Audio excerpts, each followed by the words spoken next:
Ang banal na Quran ay ginawa ng Allah na pinaka-himala na dala-dala ni Prophet Muhammad sallallahu alayhi wasallam. Pinasok mo yung karayong, yung nabawas ng karayong na tubig mula dun sa dagat, ay galing lang mabawasan ang pagmamayari ng iba.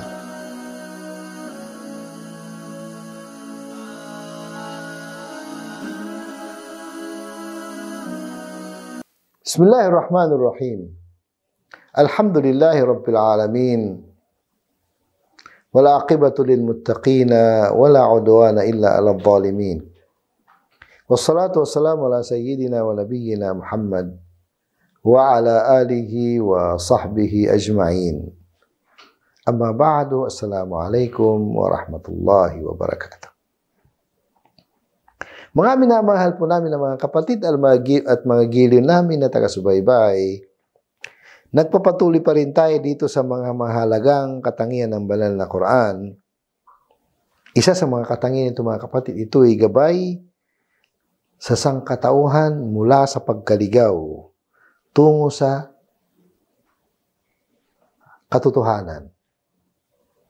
Mula sa pagkaligaw tungo sa katotohanan at sinabi ng Allah sa banal na Quran, A'udhu billahi minasyaitanir rajim. Bismillahirrahmanirrahim. Alif Lam Mim.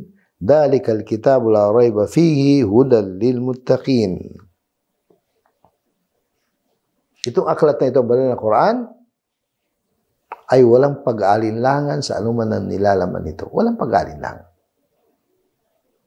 Hudal lil muttaqin, at gabay sa sinumang o sa mga matakutin sa Allah subhanahu wa ta'ala. Ibig sabihin pala mga kapatid, ay yung mga ginagabayan ng Allah subhanahu wa ta'ala dahil meron pang malinis na nanatili sa kanilang mga kalooban. Meron pang dalisay. Meron pang kabutihan na nanatili sa kanilang mga puso, kaya ginabayan sila ng Allah subhanahu wa ta'ala.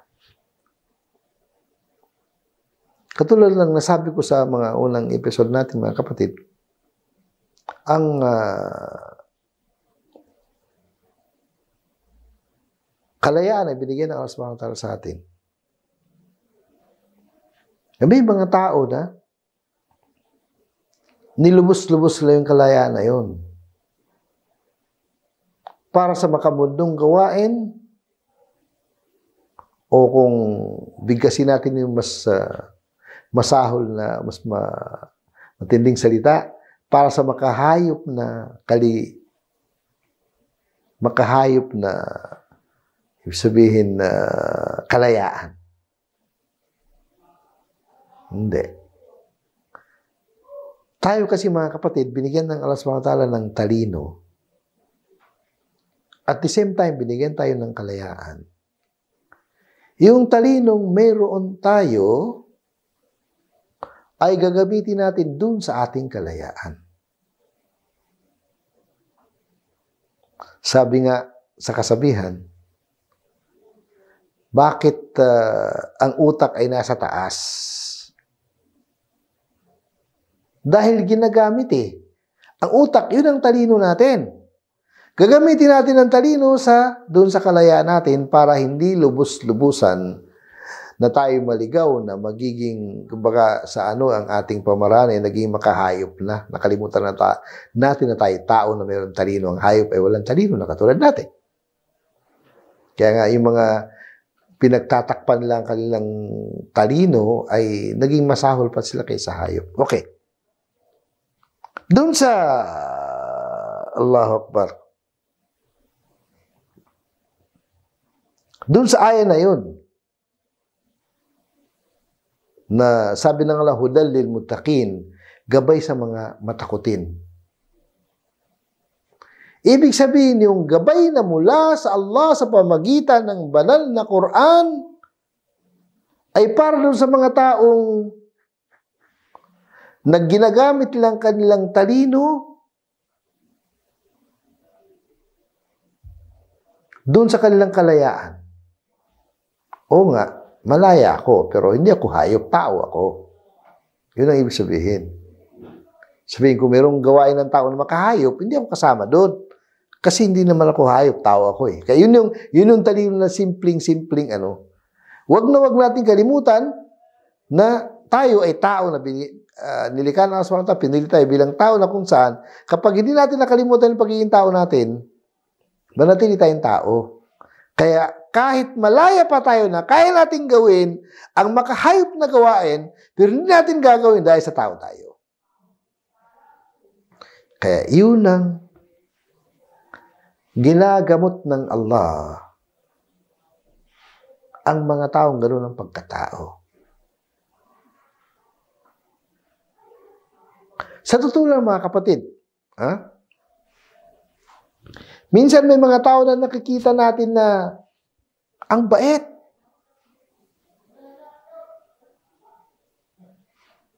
Baka sa napakabait na sa kapwa, pero hindi Muslim. Hindi Muslim.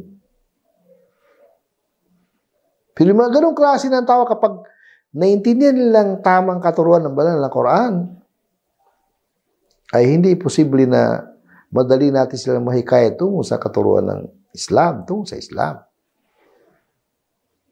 Kasi yun yung mga tao na kung saan, ibig sabihin, nandun pa sa kanila yung kanilang talino na kung saan, madali pa ipaiunawa sa kanila ang mga mabubuting bagay, ang mga ayos na bagay, ang mga makatotohanan na bagay, ang bagay na nararapat sa ating talino. Allahu Akbar. Kaya bukod sa ayat ng Surah Al-Baqarah, unang ayat ng Surah Al-Baqarah, ay sinabi ng Allah, وَكَذَلِكَ أَوْحَيْنَا إِلَيْكَ قُرْآنًا عَرَبِيًّا. Ito sa Surah Al-Shura, mga kapatid. وَكَذَلِكَ أَوْحَيْنَا إِلَيْكَ قُرْآنًا عَرَبِيًّا. Sabi ng Allah SWT, na kung kaya ipinahayag namin sa iyo ang banal na Quran na wikang Arabic. Litundira ummal qura wa man hawlaha. Litundira ummal qura wa man hawlaha. Upang balanin niyo ang mga taga Ummal Qura. Saan yung Ummal Qura, mga kapatid? Ang Makkah. Waman hawlaha, at yung mga tao na nakakarat sa mga karatig puok, sa mga karatig lugar ng Makkah. Allahu Akbar. Siyempre kasi kung titingnan natin yung ayat na ito, mga kapatid, bakit Ummal Qura? Bakit Arab? Ang mga Arab kasi ay meron silang malawak na pangunawa. Actually, totoo yung mga kapatid eh. Meron silang malawak na pangunawa, malawak na paninindigan. Kahit sila ligaw na, ay may mga kabutihan pa rin sa kanilang mga puso. Baga sana madali pang ituwid. Allahu Akbar. Kaya ganun na nga nangyari. Kahit sabihin pa natin na gumugol ang propeta medyo matagal-tagal na panahon, 23 taon o 20 taon bago niya may magabayan ng mga taga-Makkah tungo sa Islam, bago sila maniwala sa propeta sallallahu alaihi wasallam. Ganun pa man, ay nanatili pa rin yung kanilang mabuting pag-uugali na kahit marami sa kanilang ligaw, pero nagabayan pa rin sila. Baka nanatili pa rin yung kanilang pagiging mabuti. Ang isa sa pinakaugali nila na pagiging mabuti, yung awa sa kapwa. Yung awat pagmamahal sa kapwa.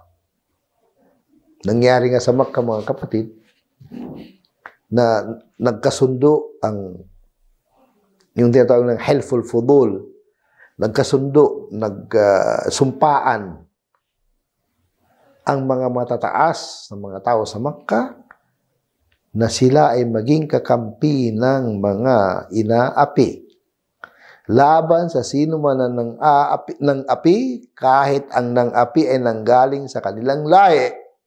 Wala silang pakialam. Basta may inapi, may nang api, sila ay kakampi ng mga inapi laban sa mga mang-aapi. Nangyari nga na isa sa mga pinunang Makkah na katulad ni Abu Lahab, Abu Jahal.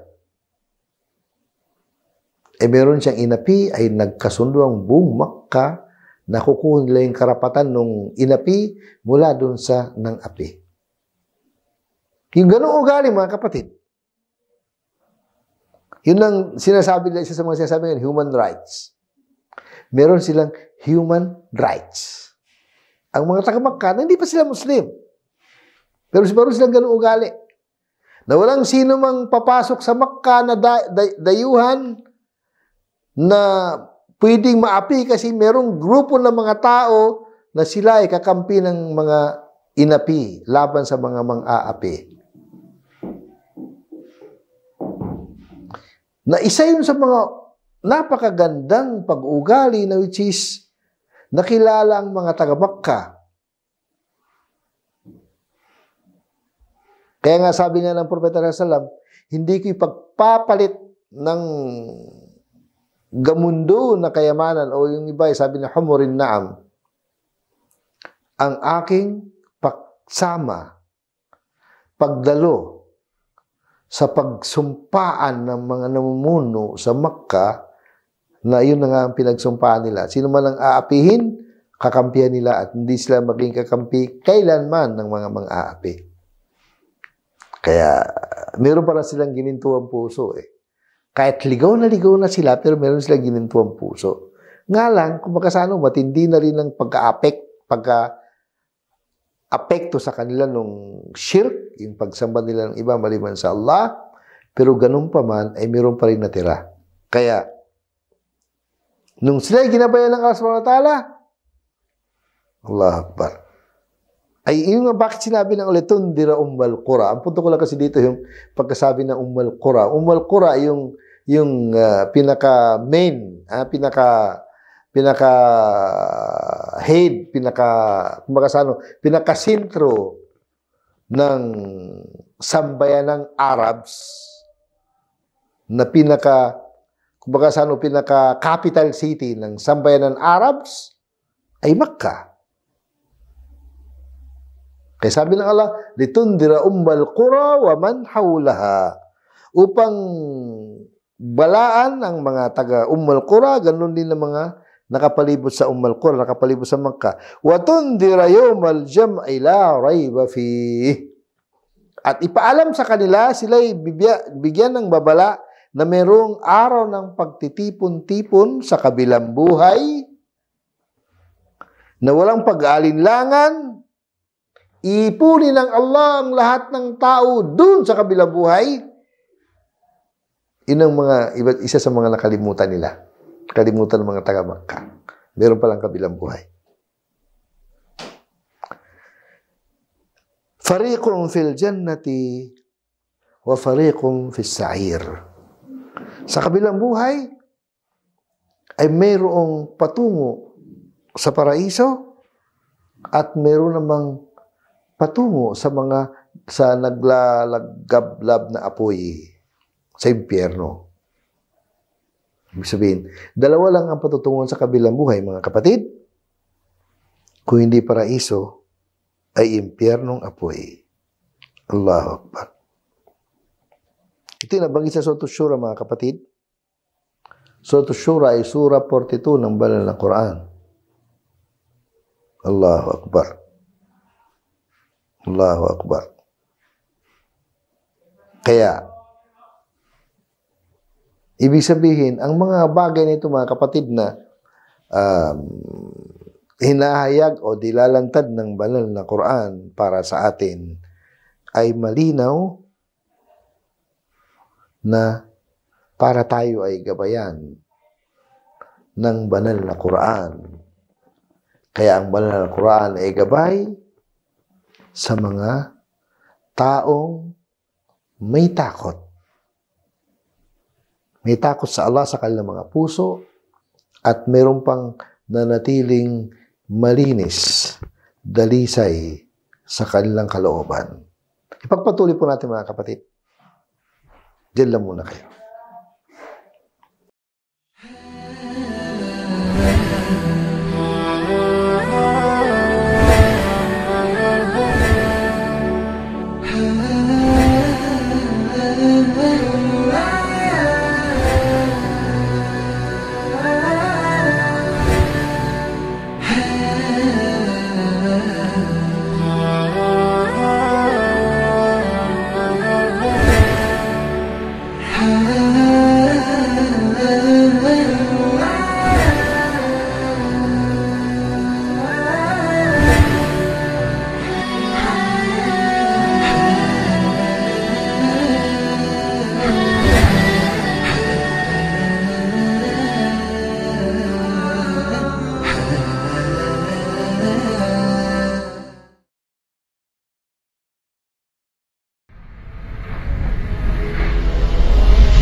A'udzu billahi minasyaitonir rajim. Bismillahirrahmanirrahim. Wa ba'd. Assalamualaikum warahmatullahi wabarakatuh. Lahat tayo ay nangangarap na magkaroon ng kapanatagan ng puso sa bawat isa sa atin. Mahirap man o mayaman, nangangarap na magkaroon ng kapanatagan sa kanilang puso, isipan, sa kanilang sarili. Ang tanong, paano nga ba makakamit ng bawat isa, mahirap man o mayaman, ang kapanatagan ng puso at isipan ng bawat isa? Ito nga ba ay makakamtan sa pamamagitan ng pagkakaroon ng dami ng yaman? Makakamtan nga ba ang kapanatagan ng kalooban, ang kapanatagan ng puso at isipan sa dami ng lugar na magaganda na mapupuntahan ng bawat isa sa atin sa ibabaw ng mundo? Makakamtan nga ba ang kapanatagan ng puso at isipan sa pag-abot ng lahat ng mga pangarap ng bawat isa? Alamin natin kung paano makakamtan ang kapanatagan ng puso at isipan ng bawat isang tao sa mundong ibabaw. Sinabi nga ng Allah subhanahu wa ta'ala sa Surah Ar-Ra'd, verse 28, "Alladhina amanu wa tatma'innu qulubuhum bidhikrillah, ala bidhikrillah tatma'innul qulub." Hindi ba sabi ng Allah subhanahu wa ta'ala na ang pagkakaroon ng kapanatagan sa puso at isipan ng bawat isa sa atin, hindi ba ang pagkakaroon o pagkamit ng kapanatagan ng puso at isipan ng bawat isa ay sa pag-alala sa Allah subhanahu wa ta'ala? Sinabi nga sa aya, "Alladhina amanu," yung mga tao na nananampalataya sa Allah subhanahu wa ta'ala, yung mga nananampalataya sa Allah, sumasamba sa Allah subhanahu wa ta'ala, araw at gabi, sinasamba ang Allah subhanahu wa ta'ala, tatma'innu qulubuhum. Yun yung mga taong meron sa kanilang puso at isipan ang kapanatagan. Dahil ang mga taong nananampalataya sa Allah at palagi nang inaalala ang Allah subhanahu wa ta'ala, ipinaubayan nila ang kanilang sarili sa Allah subhanahu wa ta'ala sa pagkuha ng kanilang kayamanan, pagkakaroon ng kayamanan, at sa mga mahihirap na mga sitwasyon na kung saan nandoon sila o na kanilang natatamasa. Sabi nga ng Allah subhanahu wa ta'ala sa Suratu Talaq, sabi niya, "Wa may yattaqillaha yaj'al lahu makhraja." Kung sino man ang may takot sa kanyang puso, ang Allah subhanahu wa ta'ala, gagawan niya yung tao na may takot sa puso niya, palalabasin ng Allah subhanahu wa ta'ala galing doon sa mahirap na sitwasyon na yon, yung tao na may takot sa Allah subhanahu wa ta'ala. At hindi lamang yon. Sinabi pa ng Allah subhanahu wa ta'ala, وَيَرْزُقُهُ مِنْ حَيْثُ لَا يَحْتَسِبْ. Bibiyayaan siya ng Allah subhanahu wa ta'ala nang hindi niya alam kung saan manggagaling. Hindi niya alam kung saan ito nanggaling. Bigla lamang na darating sa kanya ang kayamanan o yung mga bagay na kung saan ginugusto niya. Bibiyayaan siya ng Allah subhanahu wa ta'ala na mga bagay na ginugusto niya sa mundong ibaba. Bibigyan ng Allah subhanahu wa ta'ala ng katiwasayan sa puso at isipan ng isang taong may takot sa Allah at mananampalataya sa Allah subhanahu wa ta'ala. Ang inyong lingkod, Abu Dawad. Assalamualaikum warahmatullahi wabarakatuh.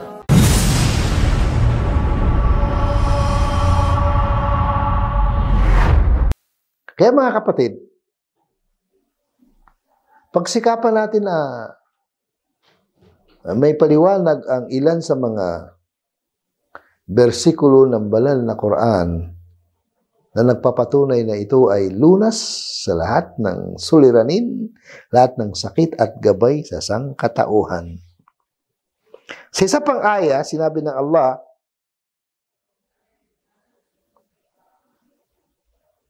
ganito naman ang sinabi ng Allah. Sabi ng Allah sa dulo nung surah na ito, surah 42. Sabi ng Allah, ba'udhu billahi minasyaitanir rajim, wa kadzalika auhayna ilayka ruham min amrina. Ganun ipinahayag namin sa iyo ang gabay pa rin. Ibig sabihin ng ruh dito ay gabay. Mula sa aming pag-aatas. Ganun sabi ng Allah, pinahayag namin sa iyo ang gabay mula sa aming pag-aatas, mula sa kagustuhan ng Allah subhanahu wa ta'ala.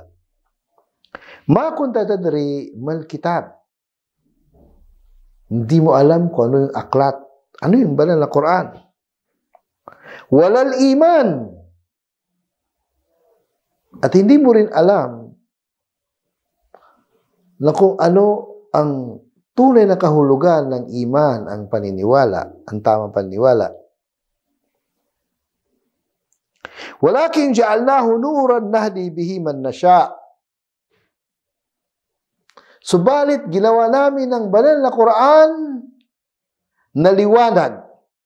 Liwanag, nahdi bihi man nasha. At sa pamagitan ng liwanag na ito, ginagabayan namin ang sino man ang aming nais. Min ibadi na mula sa aming mga alipin.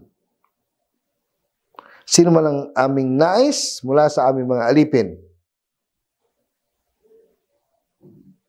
Ibig sabihin yung gabay ng Allah subhanahu wa ta'ala, siya ang kumukontrol nun. Depende kung sino ang gusto na sa kanyang mga alipin. Ha? Allahu Akbar. Wa innaka latahdi ila siratin mustaqim. At katunayan, ikaw, sabihin si Prophet Muhammad sallallahu alaihi wasallam, ikaw ang maggagabay sa mga tao tungo sa matuwid na landas. Tungo sa matuwid na landas. Okay.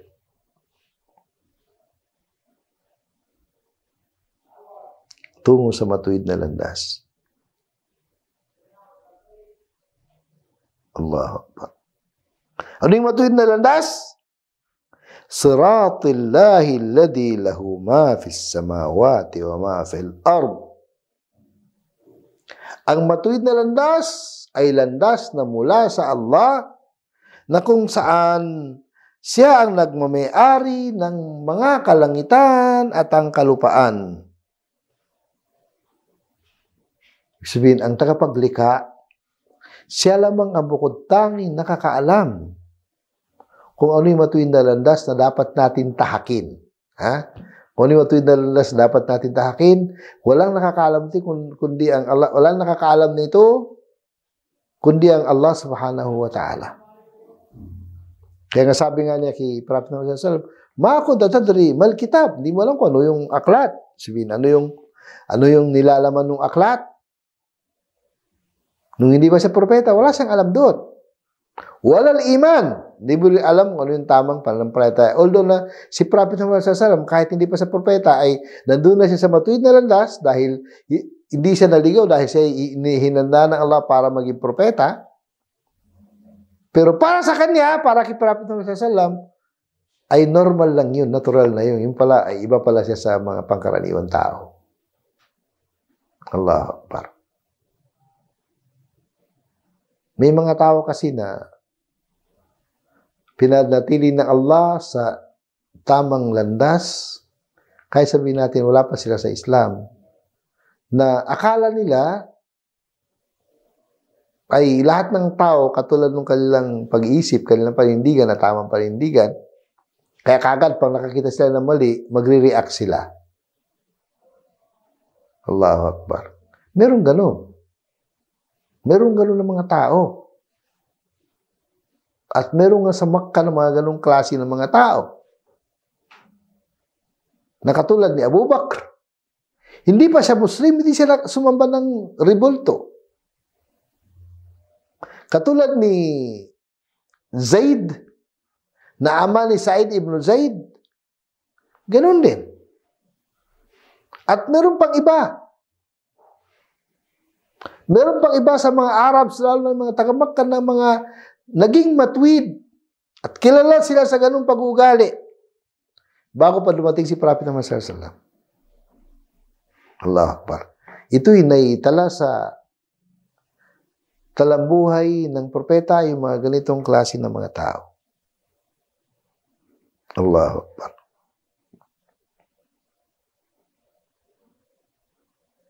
Kaya ang matuwid na landas ay nagmula lamang sa Allah subhanahu wa ta'ala, siya nagmamayari ng kalangitan at ang kalupaan. Allahu Akbar. Ala ilallahi tasirul umur. Dapat yung mapatid na lahat ng pangyari ay doon magtatapos sa Allah. Ibig sabihin, lahat tayo ay magtatapos dun sa Allah subhanahu wa ta'ala, sa kanyang kagustuhan, lahat tayo haharap sa kanya.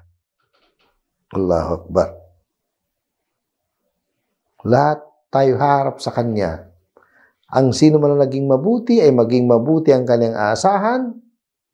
Sino man ang naging masama ay aasahan niya na masama rin ang kanyang aabutin doon sa kabilang buhay.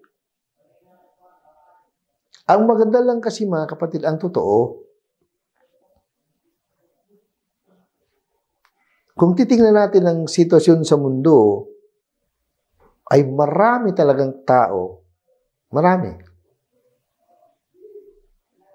naniniwala pa rin na mayroong kabilang buhay. Pero may mga tao na nakakalungkot. Kasi dahil sa kanilang ligaw na pananampalataya, ligaw na paniniwala, ay wala na silang paniwala sa kabilang buhay. Karamihan doon sa mga taong walang paniwala sa kabilang buhay, marami sa Europe, pero mas marami sa China, ganoon din sa Japan, at sa iba pang mga lugar na katulad nito. Na kung saan, bakit sila nagpapakamatay? Nagpapakamatay sila kasi, akala nila pag namatay na sila, tapos na ang lahat. Meron nga sa Europe o sa Sweden, na ang pagpapakamatay may bayad. Yung pag-suicide may bayad. Astaghfirullah mga kapatid. Yun yung mga tao naligaw na talagang ano na eh. Mga sa wala nang malinis sa kanilang mga puso. Pero meron pa rin sa mga ganong inabot ng mga tao na meron pa rin natiling kalinis sa kanilang mga puso at nagabayan pa rin. Kaya mga kapatid, napakaraming kabutihan, napakaraming punong-puno ng kabutihan, hindi natin kayang bilangin ang mahalagang bagay na nasa banal na Quran. Kasi minsan pa nga mga kapatid,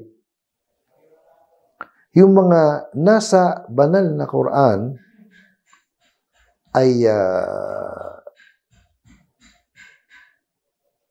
marami pa hindi pa natuklasan. Sabihin, patuloy na natutuklasan yung mga kabutihan na sa banal na Quran. Patuloy na natutuklasan yung mga kabutihan na sa banal na Quran, yung mga himala ng banal na Quran, yung mga magagandang dapat na matutunan sa banal na Quran, na nadiskubre na lumidepende sa panahon. Dumidepende sa sitwasyon. Dumidepende sa panahon. Ibig sabihin, may mga lihim pa ang banal na Quran na yung sitwasyon, yung kung gaano kalayo ang inabot ng mga tao sa kaalaman, technology, doon na madidiskubre yung mga himala na ito ng banal na Quran. Allahu Akbar. Doon na siya madidiskubre, doon sa tagal na ng panahon. Maaaring may mga bagay pa na madiskubre na nilalaman ng banal na Quran dahil napakalalim ng banal na Quran na matututunan ito sa mga sumunod pang generasyon na maaaring tayo ay wala na. Kaya, dahil sa napakaraming kabutihan ng meron ng banal na Quran, ay kailangan sa sino man ang nais makamtan ng mga kabutihan na ito at nais nilang lumigaya dito sa mundo at sa kabilang buhay, ay kailangan sila ay isukon lang kanilang mga sarili sa batas ng Allah na banal na Quran at sundin nila ang batas na ito. Ibig sabihin, kasi marami pa mga bagay na maaaring hindi pa naranasan ng maraming tao na mga kapakinabangan na dinudulot ng banal na Quran. Sabi ni Al-Imam Ibn Hazm, rahimahullah, sabi na walamma tabayyana bil barahin wal mu'ayyizat anna al-Quran huwa ahadullah alzamana al-iqrar wa sahha bi naqli al-kafati alladhi la majala lish-shakk fi. Sabi na dahil sa mga naging malinaw na mga palatandaan, naging malinaw na mga himala ng banal na Quran na kung saan ito ay ipinagkaloob ng Allah subhanahu wa ta'ala sa atin. Ay pinagkaloob ng Allah subhanahu wa ta'ala itong mga himala na ito, mga katibayan na ito, mga himalang ito, pinagkaloob ng Allah subhanahu wa ta'ala sa atin at tayo ay inutusan na paniwalaan ito. Paniwalaan natin. Allahu Akbar. At isagawa ito, isakatuparan, ipamuhay. At sigurado mga kapatid, na ito ay tiyak, katulad ng inumpisa natin na paliwanag mga kapatid, tiyak, walang pag-alinlangan na ang niluloob nito ay katotohanan na kung saan nakarating sa atin ang mga katuruan na ito ng walang pag-alinlangan, authentic. Authentic ibig sabihin, walang nabago, walang nadagdag, walang nabawas, walang nasira. Mula nung nabuwang banal na Quran sa panahon ni Prophet Muhammad SAW hanggang ngayon, ay nanatili pa rin ang katuruan na ito na kung saan ay walang pag-alinlangan.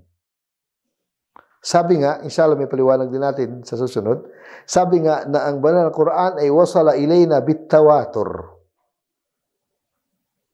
Kaalaman na dumating sa atin na mutawatir. Ibig sabihin ng mutawatir, mga kapatid, sinasalin ng salin-salin lahi sa iba't ibang lugar, sa iba't ibang sitwasyon, sa iba't ibang kalagayan, sitwasyon sa buhay, iba't ibang lingwahe, iba't ibang pag-uugali ng mga tao, na sabay-sabay nilang dinala ang banal na Quran mula sa ganitong generasyon sa sumunod na generasyon, salin-salin na generasyon. Pero walang naidagdag, walang naibawas, nanatili siyang kumpleto. Kaya ito ay isa sa napakahalagang himala ng banal na Quran na may pagmamalaki ng sinumang sumasampalataya sa Allah subhanahu wa ta'ala. Maraming salamat sa inyo mga kapatid. Hanggang sa muli. Jazakumullah khair. Assalamualaikum warahmatullahi wabarakatuh.